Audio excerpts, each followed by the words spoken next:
Hello, and welcome to Can I Beat Pokemon Ruby in 1 week? Playing the game like I did when I was 10. So first things first, the rules. Having a full-time job and streaming most evenings, yes, I do stream over on Twitch at twitch.tv/drawcirc. Come check me out. It doesn't give me a lot of time for this challenge. I'm only giving myself a week to do it.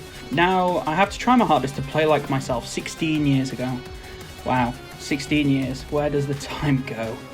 This means only damaging moves, no setup moves or other status moves, as a 10-year-old me did not see the merit in such moves. Yes, I was that kind of Pokemon player. I'm going to try and go for the strongest move based on power and stat bonuses, regardless of balancing reasons. For example, my Swampert when I was 10 had Surf, Dive, Waterfall and Earthquake. Yet as most children do, I'm going to be mostly using my starter for the first part of the game, as all the other Pokemon in the back will be pretty useless. Also, grinding is a thing I rarely did as a child, so I'm only going to do it when I can't get past a major fight, because that's essentially how I played as a kid. So my first Pokemon game was Pokemon Ruby, which I got for my 10th birthday alongside a Game Boy Advance. I started the game straight away on my birthday and played it straight. So we started the game, talked to Professor Birch. I choose male because that's what 10-year-old me would choose. When it came down to the name, it was an easy choice. As a button-mashing kid, my character's name was Ah! So we get thrown in the moving truck with all the other unloved items our parents own and move to our new town in Hoenn. Jumping out, our mum apologises for shoving us in the pitch-black truck, but knowing the untold cruelty she has inflicted on us over the years, we don't believe her. However, my parents tried to make it up to me by giving me the entire first floor of the house. And yes, I mean the first floor, not the second floor, you American ingrates. We set our clock and head off to find the professor. Knowing Professor Oak used to chill in the grass in Route 1, we head over there, but get repelled by this weird blue monkey child. We head to the only other house in the village, and the professor's wife immediately starts imagining her daughter's wedding day with us as the groom. We sneak into the girl next door's bedroom and spy out what she's writing in her digital diary. After scaring her into running off, we give chase and find the professor being beaten up by a chihuahua.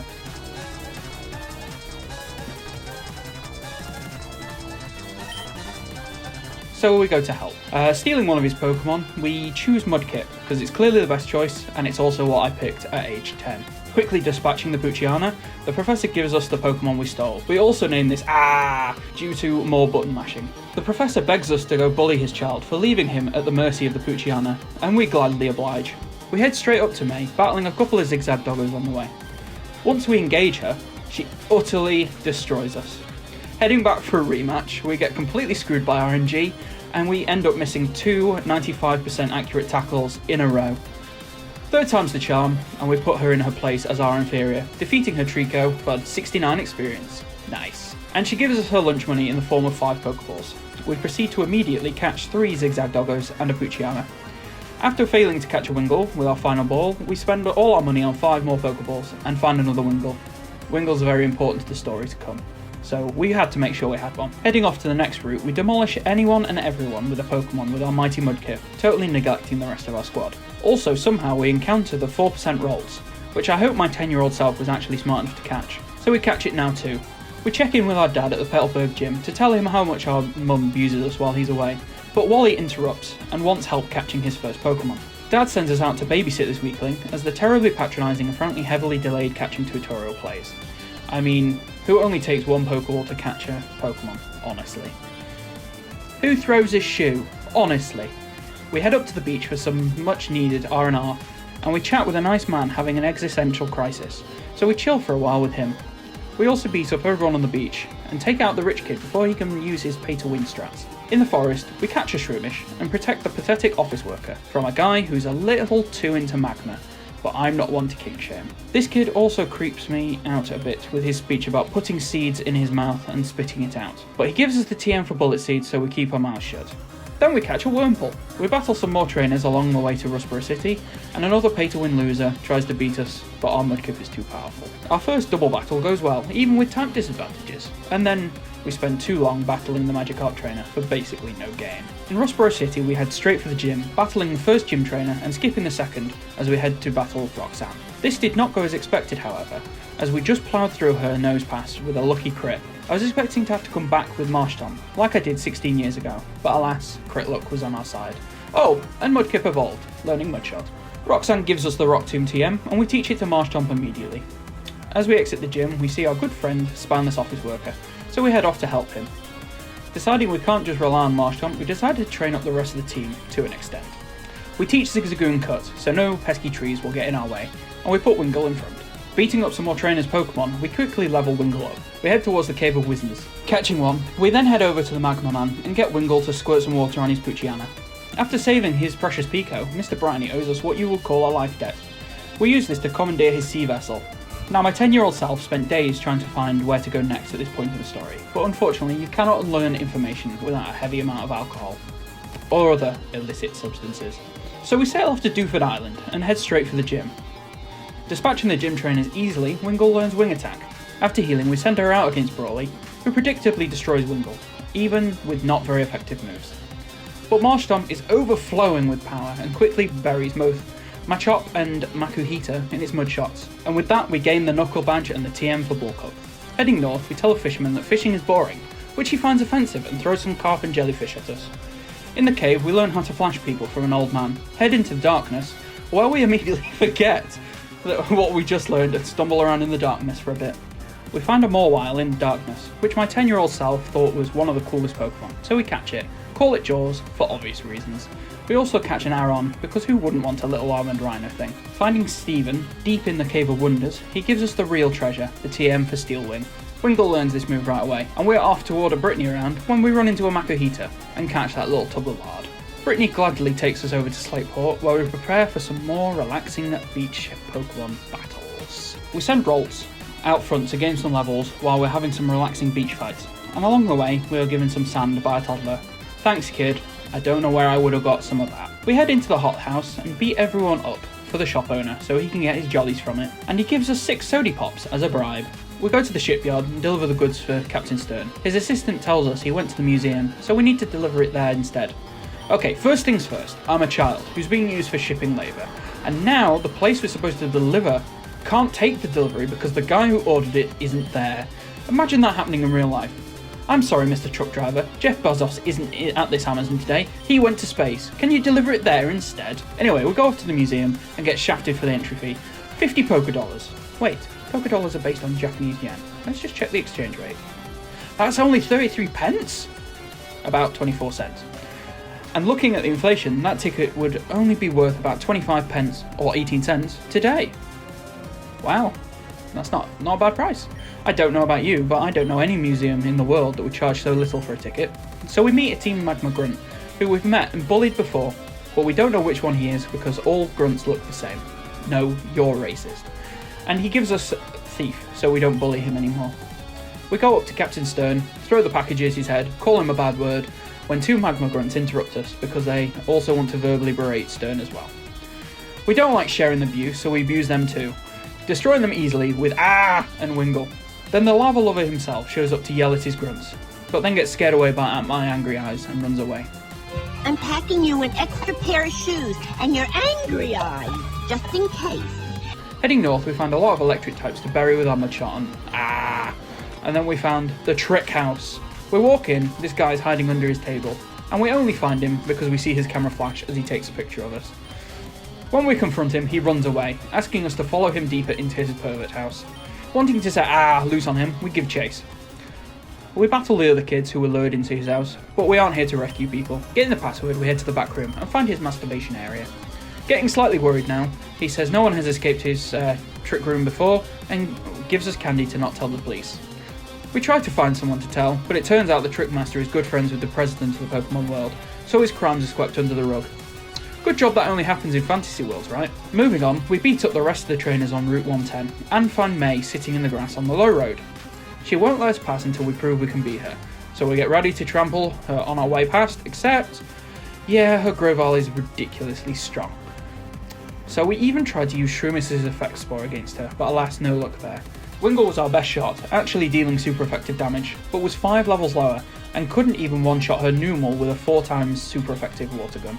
So we used all our potions and our super potions just to keep Wingull alive until we got crit and knocked out. Trying again, we went back with Shroomish out front to deal with the Whalmer, but accidentally left it in against Numal. Then it all went as poorly as the first match, with Groval KOing the entire team. Again, third time's the charm with May, and after a small grind to gain 3 levels on Wingle, 2 from grinding and 1 from the Trickmaster's rare candy, we try again. Things go much better this time, as we Effect Spore Whalmer to put it to sleep. After that, May switches in Groval, and we get Effect Spore again, this time for paralysis. With Groval slower than Wingle now, it easily takes on Groval, Numal, and finishes off the Whalmer all by itself. Now we head for the gym, which is possibly the easiest main fight we have had so far. We show Wally how outmatched he is, as we easily dispatch his routes. Onto the gym, and the gym trainers proved to be no issues, as we didn't even need to head to the Pokemon Center to heal. Watson was almost as easy as his gym trainers, with us one-shotting all his Pokemon with our Mud Shots. He gives us the Thunder Badge and TM34 Shockwave, which we teach to Ralts. Now that we can Rock Smash, we teach it to our HM slave, Zigzagoon. To gain some levels, we defeat all the trainers on Route 117. As we head that way, we spot the daycare centre and leave our Wurmple there. We'll come back for that later. We also add more Wild to the team. We help this couple with their long-distance relationship by smashing some rocks in the Whismur Cave and gaining some strength by doing so. After this, we head north and take on the Winston house. Victor doesn't put up much of a fight with his Tailo and Zigzagoon. Victoria puts up a much better fight by paralysing 2 of our Pokemon and poisoning another. However, we eventually put the Roselia down. Vivi is next, which I expect is short for Victoria. She also doesn't put up much of a fight, apart from paralysing. Old Lady Vicky is next, and isn't particularly strong. But we have been slowly worn down by the other members, and we have to use a revive Zigzagoon picked up earlier to heal. We heal up and head north, smashing more rocks and fighting all the trainers on this route, including the interviewer and the cameraman double team. They show up later as well, so keep your eyes out. We reach the cable car and find it under siege. Oh well, let's head through the fiery pass. Now north of the desert, we battle a few more trainers and find a house where we can heal, and the lady tries to keep us there indefinitely. After escaping the old lady, we head to the Ashy Route 113 and battle some more trainers and wild Pokemon, but none of them cause much issue. We head on past Fall Arbor Town and battle the Peeps on Route 114. Along the way, Ralts reaches level 20 and evolves into Curlia. After beating up a few hikers, we end up in the Meteor Falls, which is a lot like a waterfall, but just a little meteor. Team Aqua, a heroic organised crime syndicate, scare off Team Magma, but not before they steal the meteor from down on his luck scientist. Team Aqua tells us they will chase after Team Magma, but if they are anything like Team Magma, they will be wildly incompetent, so we give chase. Retracing our steps, we take a lovely ride up the cable car. Talking of this cable car, how is Labyrinth Town still a thing?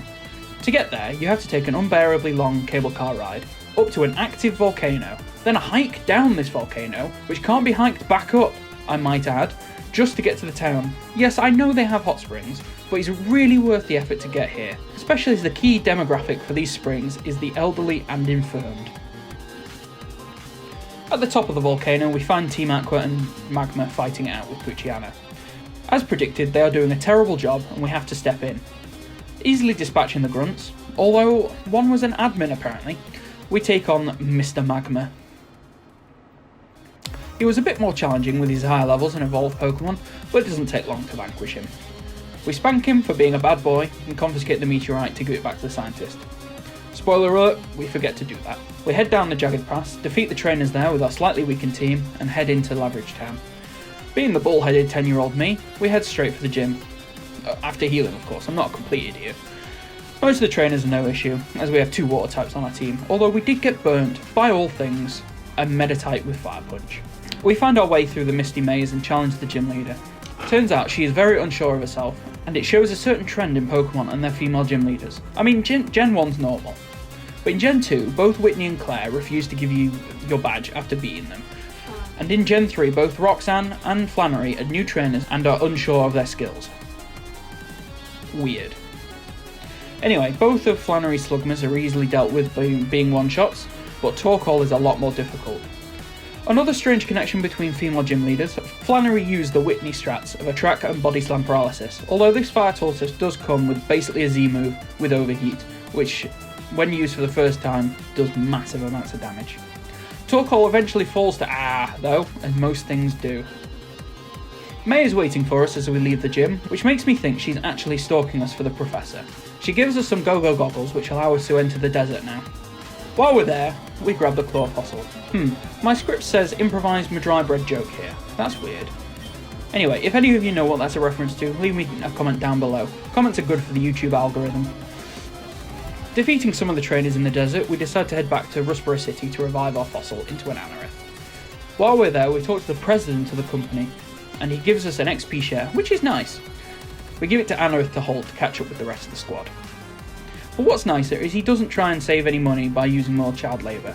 We head back to Petalburg to take on our dad, and realise how underpowered we are, as a simple Delcatty gives us a lot of trouble. Beginning the long trek back to the desert, we start our first major grind of the run. This took quite a while, but after a bit, Shroomish evolved into a Breloom, a fighting type, which is now perfect for the normal gym. We head off back towards Meteor Falls and get back to Roselia that way. We also find a Zangoose on Route 114 on the way back there, and I don't remember it having purple claws before. Is this a glitch in the ROM, or is this how it actually appeared back in 2006? Heading through Meteor Falls, we find some more trainers to crush beneath our might, and carry on to the gym. First things first, we pick up 40 super potions from the local mart. The 5th gym in this game is a little odd, as the trainers all use X items their first turn. While a couple of these items nearly cause problems, specifically the X Defend, Breloom dealt with all the Pokemon with ease. Now the gym battle with Daddy Dearest was a very difficult fight. We start off well with a critical Mach Punch for nearly half of Slacking's health, but the Facade in return took Breloom to only 2 HP. Healing up while Slacking is loafing around, we hit another Mach Punch next turn for good damage, but the next Facade is too much and takes out Breloom. Interesting fact, 10-year-old me thought this move was called Facade because I didn't know what a Facade was. Sending out we try and take the Slacking out, but do pitiful damage with Mudshot, and Dad heals his giant sloth. As we battle without Breloom, we realise this is going to take a while. Using Slacking's ability against it, we heal one turn and attack the next until we finally take it down. But little did I know, this would be the easier Slacking. We send out Mawile to lower the attack of the Vigoroth with Intimidate. We take Vigoroth down relatively easily, only having to heal up twice. We send the Mawile out again to lower the Slacking's attack as well, healing and getting one shot with a Focus Punch. Now this Slacking is the longest fight ever in Pokemon, patent pending. We do absolutely pitiful damage to Slacking, as he does about half of A's health every time it hits. Healing when Slacking is loafing around seems to be working, but as soon as Slacking gets down below 50% health, it starts using Slack Off, which heals about 50%. Do you see the issue here? I've put the whole fight here sped up so you can see how long I was sat here just healing and attacking in alternating turns. I even brought Pelipper in for a bit to see if it fared any better, but no, if anything it was slightly worse. Eventually takes down the last sliver of health, and we defeat our dad. He gives us the balance badge, which is ironic because Slacking is totally unbalanced, even with its terrible ability, and he gives us TM42, Farcade. He also tells us to talk to Wally's dad, who wants to give us the HM for Surf for helping Wally out. We teach it to and Pelipper, because Surf is the best water move. Fight me. Heading to Morville to carry on with our journey, we fight all the trainers on the cycle path, and realise we should have done this a long time ago, as their Pokemon range from level 7 to level 14. When we get to Morville, we find the gym leader Wallace looking pensive in the centre of town. He tells us the basement is about to explode and kill everyone, but he can't get to the front door because he hasn't defeated Norman in a gym battle. Sending us, as we are far more qualified, we quickly disabled his Doomsday device. Worked really hard on this Doomsday device, so I think it's not a Doomsday device, gosh! We quickly disabled his bad idea before it goes off. When we get back to Morville and Watson, we are rewarded with Thunderbolt, which we teach to Curlia. So I mentioned earlier I got Pokemon Ruby for my birthday. But then 4 days later was Christmas Day, and I got Pokemon Sapphire as a present. So on my 5th day of recording, I started up Pokemon Sapphire. We started as the female character and called her May. Most of the game starts the same, apart from we start in the opposite house, which suggests the professor's offspring chooses which house they move into before we got here. We head next door and talk to Brandon, and find out he's a sexist, arrogant jerk, where May was a humble, kind person who just wanted to be friends. We choose Torchic when we save the professor, as May had a Torchic in the anime. We remember not to name our starter this time. We handily defeat Brendan, proving that girls can do it too, Yas Queen, and get 69 experience from the Mudkip. Nice. We talk to the professor again, and he asks us for some help catching every Pokemon in the world. First though, we catch a Wurmple on Route 101. Again, as May had one in the anime. We plough through Route 102, help Wally catch his Ralts again, speed through Route 104 and Petalburg Woods. Not having a way to defeat the gym yet, we head north to Route 105 and train until Torchic evolves into Combuskin and learns Double Kick. We then feel confident to take on the gym and Roxanne. Combuskin makes short work of Geodude and leaves Nosepass with a sliver of health, tanks a Rock Tomb, and then finishes it off next turn, even after a potion is used. At this point, 10-year-old me has realised that Pokemon Sapphire is the exact same game and went back to play Ruby, so we do the same now. Although this does give me a great idea for the next challenge. Can we beat Pokemon Sapphire using the same team May had in the anime? Back in Pokemon Ruby, we surf across the river and join our old reporter buddies and promptly defeat them. We also run into Steven again, and he chats just to hear his own voice, then makes like a tree and leaves. We fight the bird catchers and head up into the tall grass. Here we encounter the Mimic Circle, who do exactly what we do, but can't see us if we're more than one tile away from them. This would make sense if they were psychic trainers, but they're all bug catchers or bug maniacs, all of which we deal with easily. Then we find a house full of Wingulls. We then battle a couple of Pokemon Rangers, a bird catcher, and then stumble upon the Weather Institute. Team Magma are blocking the path ahead, so we head on inside. We find Team Magma have occupied the Institute. With in front, we just plough through the entire Magma squad and defeat the admin with little resistance. The Institute leader offers us the Pokemon cast form, but we decline because going to deposit a Pokemon and coming back is far too much effort. After leaving the Weather Institute, May rocks up with another gift, but first we have to beat her in a battle. This furthers my theory that she is stalking us for the Professor. This time the battle is totally one-sided in our favour. Numel is taken out with a single Surf, Grovyle is taken out with 2 Mach Punches, Whalmer got Mega Drained to death, and then she gives us the HM for Fly. Fighting a couple of ninja children before the city gives enough experience to evolve into Swampert. Heading into Fortree City, we wonder what actually constitutes a city, as this one is made all of tree houses. We try to enter the gym, but there is an invisible wall. We try kicking it, but that doesn't work. Heading past the gym onto Route 120, we run into our reporter pals again. After defeating them, we tell them we don't want to give them an interview, we never want to give them an interview. And further along the road to Steven.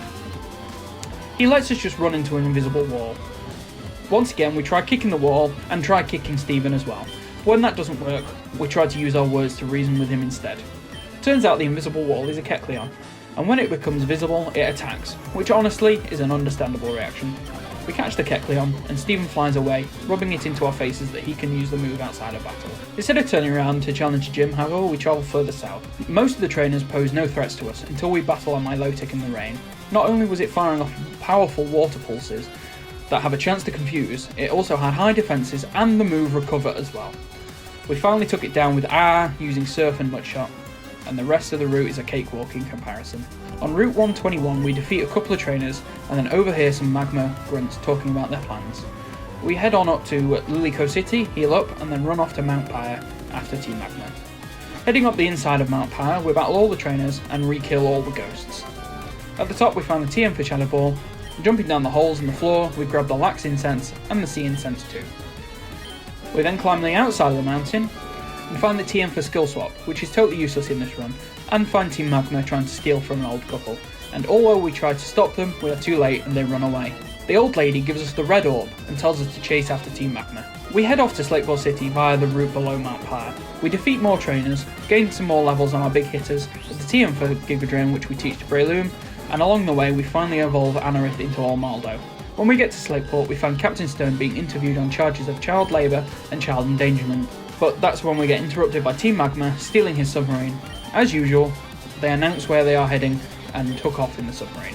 We head on back to Lilycove the long way round, as we never went back to the flying gym. When we get there, we talk to May, who is stood outside the department store. Once again, we easily defeat her, one-shotting her Numel and Swallow with Surf, one-shotting Grovyle with Armaldo's Ancient Power, and easily dispatching Whalmer with Breloom. Then we sailed off to the Magma base. Navigating the base, we beat grunt after grunt. It's clear they're here just to slow us down. We stumble across a room with a Master Ball, a Nugget, and 2 Electrodes. We defeat the Electrodes and move on. Defeating more grunts, we finally get to the admin. Even the admin was easy to defeat, and confirms our theory that they were just trying to delay us, so the sub could escape again. After we leave the hideout, we head east towards Mossdeep City. It doesn't take us long to get there, and we head straight for the gym. Now, we don't have a Dark type, but and Almaldo have enough power to bulldoze our way through the gym trainers. Battling the gym leaders in a double battle, we send out and Armaldo.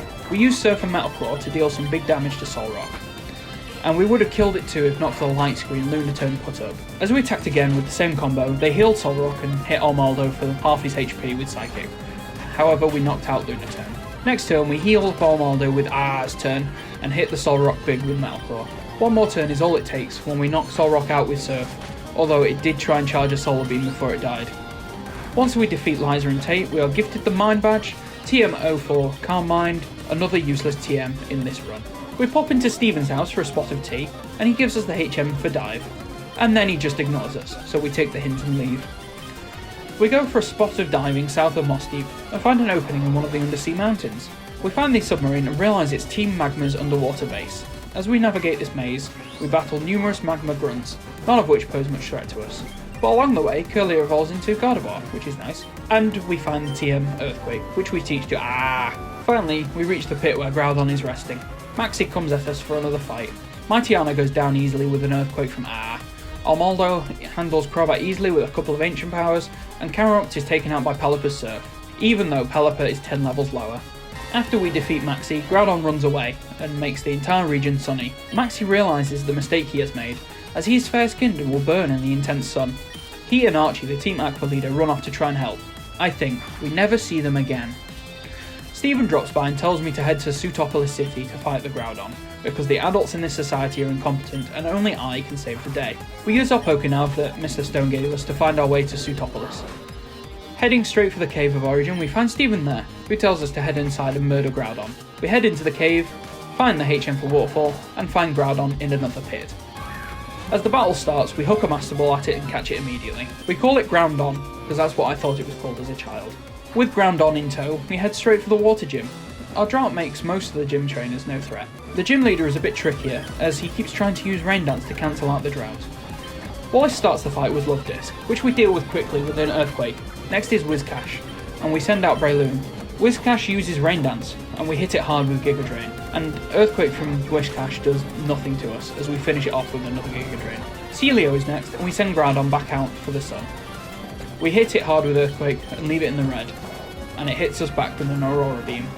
Wallace heals up Celio with a Hyper Potion, but we deal with it with 2 strengths. Seeking comes out and barely survives an Earthquake and uses Rain Dance. Wallace heals Seeking up, and we hit it hard with strength for half damage. Due to Swift Swim, the Seeking outspeeds Groudon now, and hits a massive Water Pulse, and knocks it to only 37 HP, but we manage to knock it out with our next strength. Milotic is last, so we send out to deal with it. We trade damage with Milotic until both are on red, but as Milotic outspeeds us, we have to heal up. As the rain stops, Wallace decides against healing, and hits us with a critical Ice Beam that also freezes We use a Hyper Potion and a full heal to heal up again. As we go for an Earthquake to finish off Milotic, it crits us with Ice Beam again, and knocks out We send out Breloom, and quickly finish the fight with a Swift Mach Punch. Wallace gives us the Rain Badge, and TM03, Water Balls. Now, we would normally head for the Pokemon League, however, we forgot to go back to the Flying Gym. Heading back to Four Tree City, we plough through the gym trainers, and even Winona was no issue, due to us out-leveling her by over 10 levels. Even her ace, Alteria, was taken out with a single Ancient Power. With that, we get the Feather Badge and TM40 Aerial Ace. We go to teach it to Pelipper, but decide to give it Armaldo instead, as Wing Attack and Aerial Ace have the same power. Now that we can fly, we fly to Moss Deep City, and head south towards the Pokemon League. Heading up the Grand Waterfall, we heal in the Pokemon Center, and head on into Victory Road. As we head through the giant cave, we start to struggle against the high-level trainers, and a few low-level Pokemon on our team faint early. If it wasn't for Groundon, then we probably wouldn't have made it very far.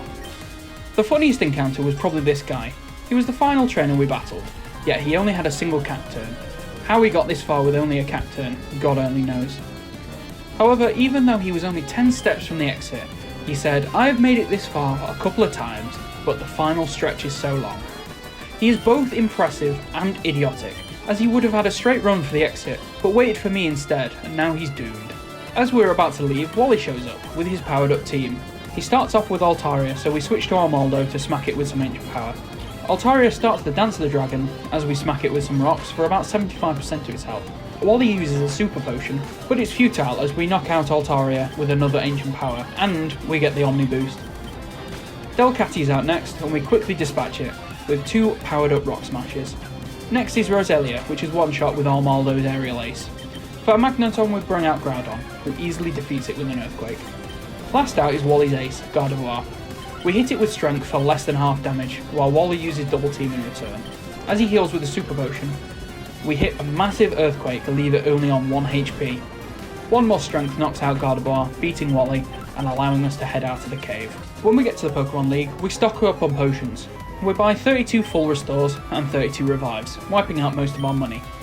After healing, we head into the chamber of the first Elite Four member Sydney, the Dark-type trainer.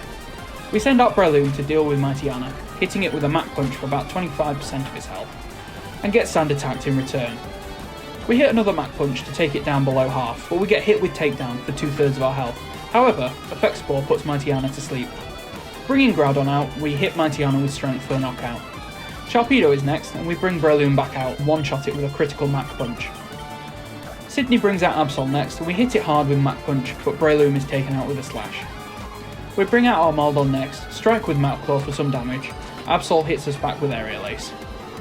Healing with a Citrus Berry, Absol back to over half HP, and hits us with another Aerial Ace to take us down below half. We go for a Rock Smash to try and lower Absol's defense, which works out as we get the defense drop. Absol hits us with Aerial Ace again, we get another defense drop with Rock Smash. Next turn, we both heal up to full health again. Absol tries to steal our stat boost with Snatch, but we just hit another Rock Smash and get another defense drop. We trade another set of blows, but now Absol is in the red health, and another Rock Smash finishes Absol off. Cacturn is next, and we deal with it swiftly with a powerful overheat. Last is Shiftry. As we send out Armaldo, Shiftry tries to evade us with double team, but Aerial Ace can't miss, and we deal just under half damage. Shiftry then hits us with Swagger, but with that signs his own death warrant as we break through confusion and hit it with a massive Aerial Ace, beating Sydney.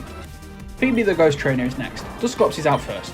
We send out R, hit it with a Waterfall, and then get hit with Shadow Punch in return. We hide under the water and then strike with Dive the next turn, but Dusclops confuses us. We swap into Armaldo to get round the confusion and get hit with Shadow Punch, retaliate with Ancient Power, and then Dusclops sets up a Future Sight.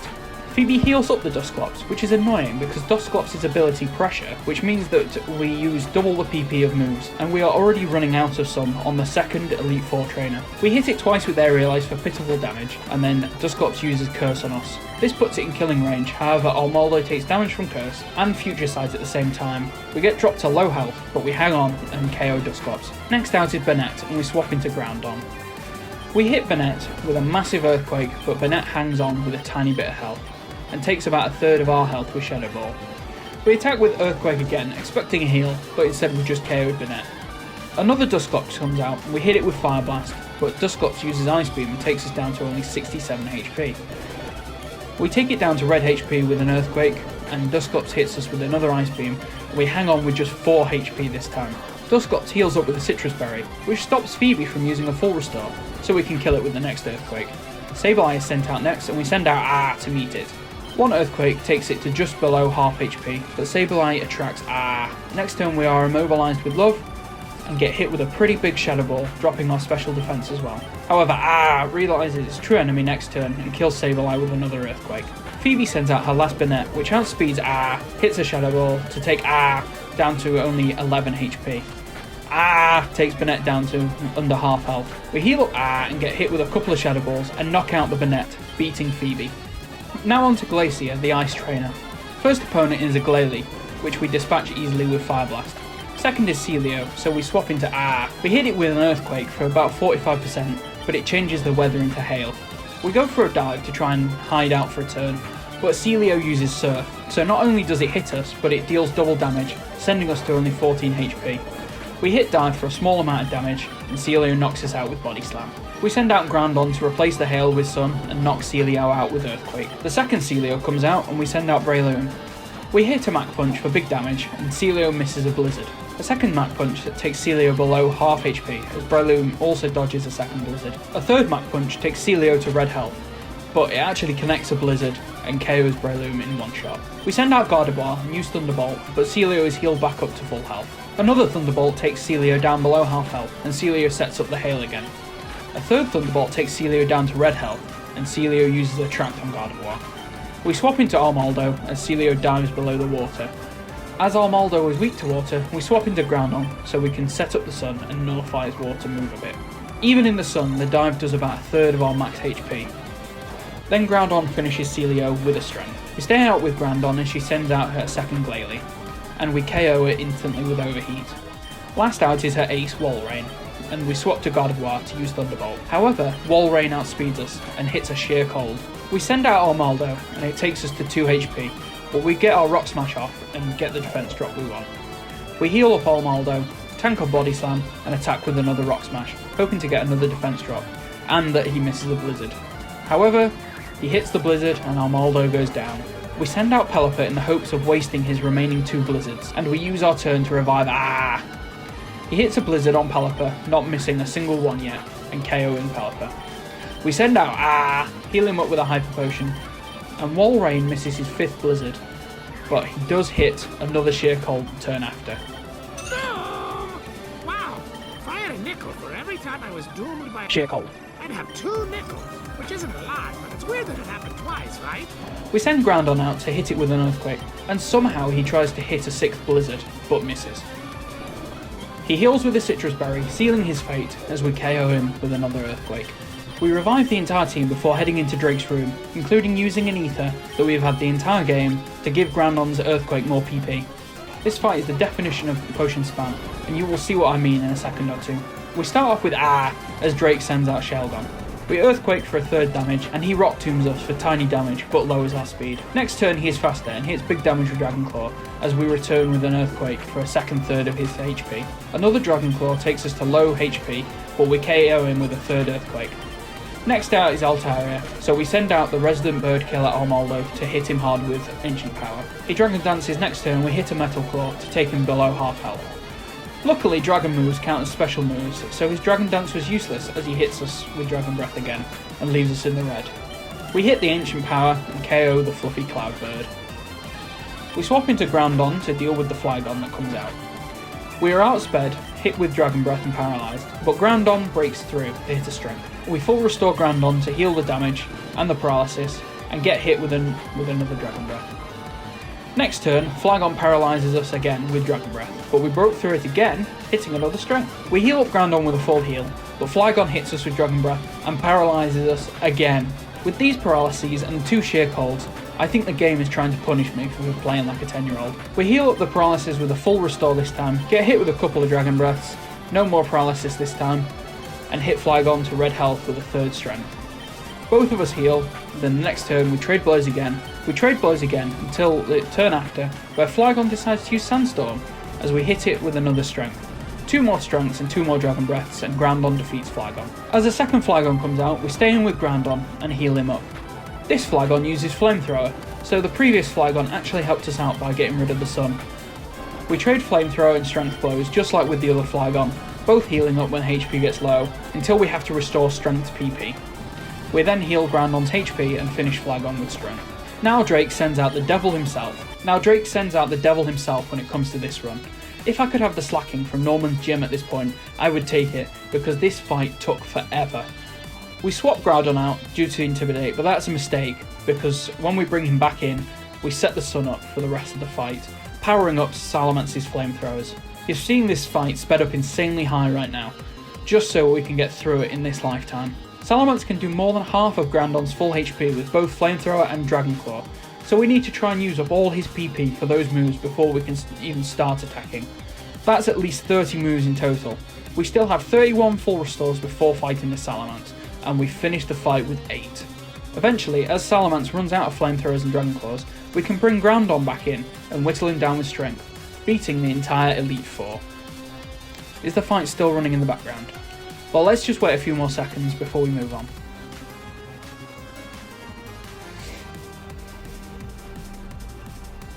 We heal up the team, leaving the 3 lower level Pokemon at half health, as they will most likely be used as cannon fodder, but we can't waste their full restores on them at the moment. Heading into the Champions Room, we find Steven once again. He tells us he's the champion and we have to defeat him. So we send out the Groundon that he was too lazy to stop, and one-hit KO his Skarmory with Overheat. Out comes Aggron, which we also one-hit KO with Earthquake. Now out comes Cradilly, the first problem child of Steven's. We send out Breloom to Mach Punch it, barely doing a fifth of its HP. It retaliates with Sludge Bomb and KOs Breloom. We hit Overheat from Groundon, expecting big damage, but Cradilly tanks the hit and restores most of its health with Giga Drain, taking 2/3 of Groundon's health. We swap into Gardevoir as a sacrificial lamb, which actually survives the Giga Drain on 4 HP. We heal up Breloom with a revive, and Cradilly knocks out the Gardevoir with another Giga Drain. Another Mach Punch from Breloom does some more damage before being KO'd with Sludge Bomb again. We send out Armaldo to deal some super effective Metal Claw damage, but Cradilly confuses us and Armaldo succumbs to the mind control and smacks himself in the face. Ancient Power then takes us to 19 HP, and Armaldo hits himself down to 2 HP. We full restore him, healing both the confusion and HP up to full. Cradilly keeps hitting Armaldo below half health with Ancient Power and Giga Drain, so we use his last turn alive to revive Breloom again. We hit another Mach Punch, go down to Sludge Bomb again, and swap into Pelipper. We use Pelipper's turn to heal up Groundon, as Cradilly knocks out Pelipper with Ancient Power. We send out Groundon to hit a big Earthquake, taking Cradilly into the red.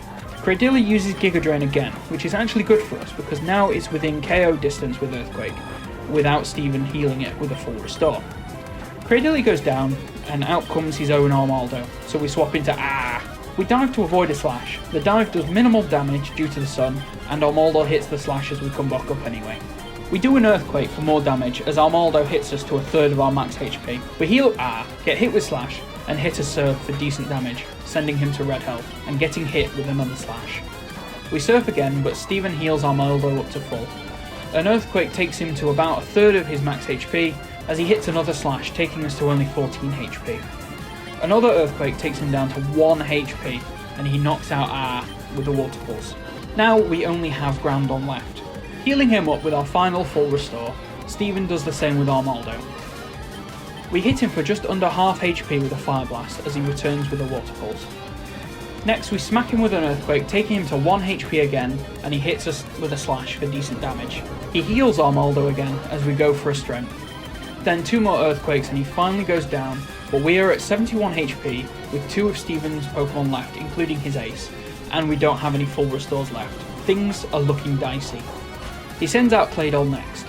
We revive as Claydol uses Reflect, and we hit a Fire Blast next turn for about 1/3 of its HP, as Claydol sends an Earthquake of its own back to me. Groudon, as the Lord of Earthquakes, eats that right up, surviving on only 32 HP. Another Fire Blast takes Claydol down to yellow, but he manages to KO Groudon with his own move. As comes out, we revive Groudon, and Claydol can't even KO with Earthquake, as he eats them for breakfast, lunch and dinner. We use this extra turn to revive Breloom as another sacrificial lamb for later. As Claydol KOs we send Groudon out to finish Claydol off with Overheat. We swap into Breloom as Steven sends out his ace Metagross, and we use another revive on Metagross knocks out Breloom with Psychic. We swap into Breloom as Steven sends out his ace Metagross, and as we use another revive on Metagross knocks out Breloom with Psychic. We send Groudon back out, and do over half damage with Earthquake, but he knocks Groudon out with Psychic. This is when I realise how we can win. If I send out and use a revive on Groudon, let go down, and Earthquake Metagross with Groudon, as we know he outspeeds Metagross, we win. Metagross KOs as planned, although he does heal himself with a Citrus Berry. It doesn't work, however, as Groudon comes out, Earthquakes Metagross, KOing him, and winning the run in only 6 days, and also ensuring our entire team hates us for the amount we let them faint. But wait, there's more! We have someone we need to check on. Well, that's truly disappointing. Wurmple only leveled up 23 levels. I was expecting him to be much higher than that. I guess he's nearly as powerful as our lowest level team member, so it's not too bad.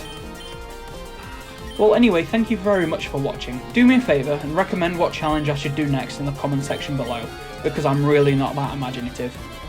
Make sure you like the video if you enjoyed watching, and share to anyone who enjoys watching someone pretend to play like an ignorant child. And subscribe for more! I also stream Pokemon, Fallout, The Elder Scrolls and Dragon Age over on my Twitch channel, twitch.tv/drawcirc, most evenings, so come by and tell me that this video sent you. And I will see you again next time. Bye bye. Oh hey, you're still here.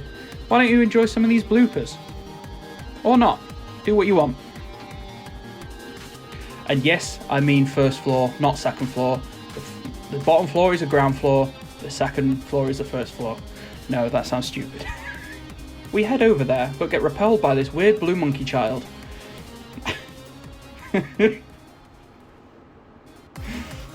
Now we check in with our dad at the Petalburg gym. Dad sends us out to babysit this weakling as the terribly patronising and frankly heavily delayed catching tutorial. That doesn't make sense. We head to the beach for some much needed R&R and have a chat with a nice man. We head up to fucking hell. We head up to the beach for some much needed R&R and have a chat with a nice man having an existential.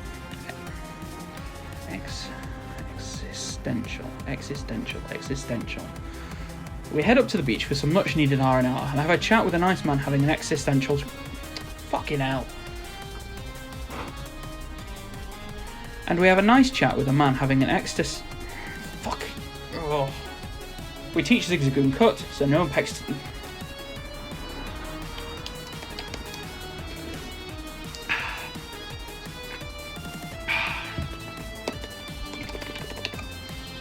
We teach Zigzagoon. We teach Zigzagoon cut, so no pesky trees will get in our way, and we put Wingle in front, and head towards the cave of Wishmas. Wismas? Wismas. We head towards the cave of Wismas, head over to the Magma Man, and get to Magma Man.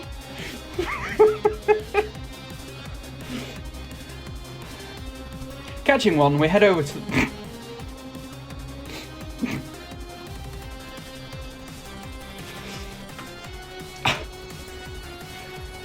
Catching one, we head over to the.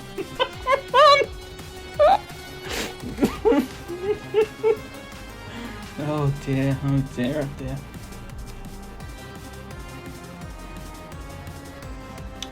I've lost my place now. We find Morwhile. We find Morwhile. Morwhile? We find Morwhile. We found a Morwhile. We found a Morwhile. Morwhile? Morwhile? Morwhile. Well, that's in Japanese, that's not helpful.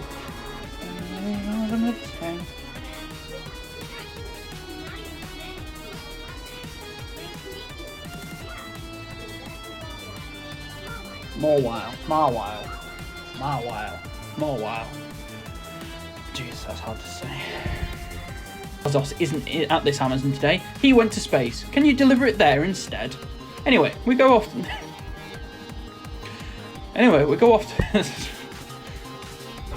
I find myself too funny. Which is a lot like a waterfall, but just a little meteor.